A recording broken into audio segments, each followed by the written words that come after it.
একটা প্রাথমিক নিয়োগ পরীক্ষায় একটি রিট পিটিশন ফাইল করেন কয়েকজন পরীক্ষার্থী। তারা আমরা দেখালাম যে তারা উত্তীর্ণ হতে পারেনি লিখিত পরীক্ষায়।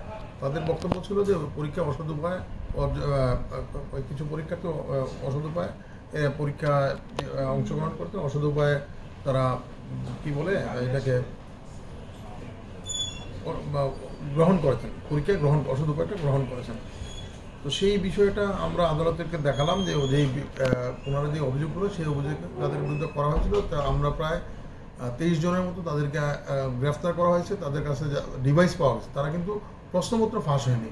তাদের বিরুদ্ধে অভিযোগ ছিল যে তারা কতগুলো ডিভাইস নিয়ে পরীক্ষার হলে পরীক্ষা দিচ্ছিল। পরবর্তীতে যখন এটা ডিটেক্ট করা হলো তাদেরকে সবাইকে ধরে পুলিশের কাছে সুপর্দ করা হয়েছে। তারা ফৌজদারি মামলা দায়ের হয়েছে এবং তাদের বিরুদ্ধে ইতিমধ্যে মামলা প্রসিড করছে এবং তাদেরকে একজন 164 দ্বারা জবানবন্দি দিয়ে নিজের ইনভলভমেন্টের কথাগুলো বলছেন।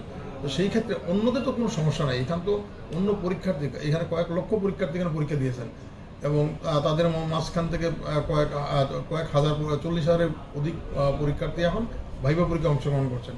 তো এতগুলো পরীক্ষার্থীর তো ভবিষ্যৎকে এইভাবে ইয়ে করা যাবে না এবং এই পরীক্ষাটা একটা অনিশ্চয়তার মধ্যে ফেলে দেওয়া যাবে না।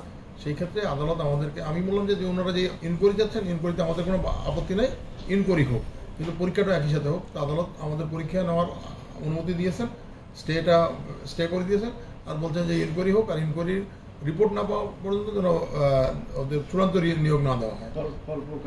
হ্যাঁ, চূড়ান্ত নিয়োগ ফল প্রকাশ মানে নিয়োগ দিতে হবে, ওটা যেন ইয়ে না হয় আর কি বলে যে ইনকোয়ারি যে রিপোর্টটা আদালতে আসা না পর্যন্ত যেন এই রিপোর্ট রেজাল্টের ভিত্তিতে কোনো ধরনের নিয়োগ না দেওয়া হয়। মানে অর্ডার মডিফাই করা হয়েছে না, ওটা স্টে করে দেওয়া হয়েছে, স্টে করা হয়েছে, ওই অংশটা স্টে করে দেওয়া হয়েছে, বাকি অংশটা উনি ফার্দার অর্ডার দিয়েছেন।